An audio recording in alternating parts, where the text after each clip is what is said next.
রাজধানী বিজয় সরণিতে পেট্রোল পাম্পের সামনে আছেন সিনিয়র করেসপন্ডেন্ট তামজিদ সুমন। সরাসরি যুক্ত হচ্ছে তার সাথে। তামজিদ, পেট্রোল পাম্পগুলোতে সরবরাহ এখন কেমন দেখতে পাচ্ছেন?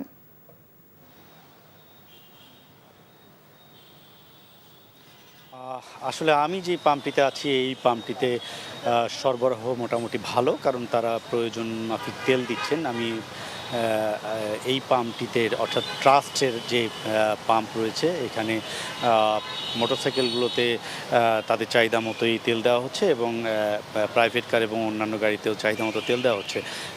পাম্প কর্তৃপক্ষ যেটি জানিয়েছেন যে তারা যেই দৈনিক তাদের যে তেলের চাহিদা সেটি এখন পর্যন্ত তারা পাচ্ছেন এবং সেই চাহিদা অনুযায়ী তারা তেল যেভাবে পাচ্ছেন সেটি সরবরাহ করছেন এবং সারাদিনে এই পাম্পে চাহিদা অনুযায়ী তেল দিতে পারছেন গ্রাহকদেরকে। তবে যেই পরিস্থিতিটা হয়েছে যে গ্রাহকদের যে লম্বা লাইন, অর্থাৎ লাইনের যে দৈর্ঘ্য সেটি কিন্তু আমরা কমতে দেখছি না। লম্বা লাইনে অপেক্ষা করে দীর্ঘক্ষণ অপেক্ষা করেই তেল সংগ্রহ করতে হচ্ছে গ্রাহকদের এবং যেটি বিষয় হচ্ছে যে অতিরিক্ত চাহিদার কারণে যেই পাম্পগুলোতে বেশি তেলের বরাদ্দ রয়েছে সেই পাম্পগুলোতেই সাধারণ মানুষ ছুটছেন এবং তারা ভাবছেন যে সেখানেই তেল পাওয়া যাবে, যেই কারণেই স্বাভাবিকের তুলনায় চাহিদা অনেক বেশি।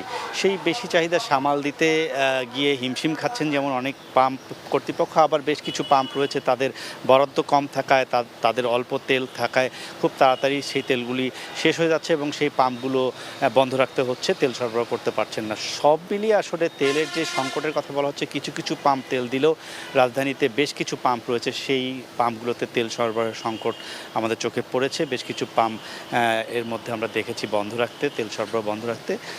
আসলে সব মিলিয়ে বলবো যে তেল সরবরাহের যে একটি ঘাটতি রয়েছে সেটির কারণে গ্রাহকরা আসলে ভোগান্তিতেই পোহাচ্ছেন, ঘন্টার পর ঘন্টা দাঁড়িয়ে থেকে তেল সংগ্রহ করছে। সুরভি, জানছিলাম পেট্রোল পাম্পগুলোতে তেল সরবরাহের খবর।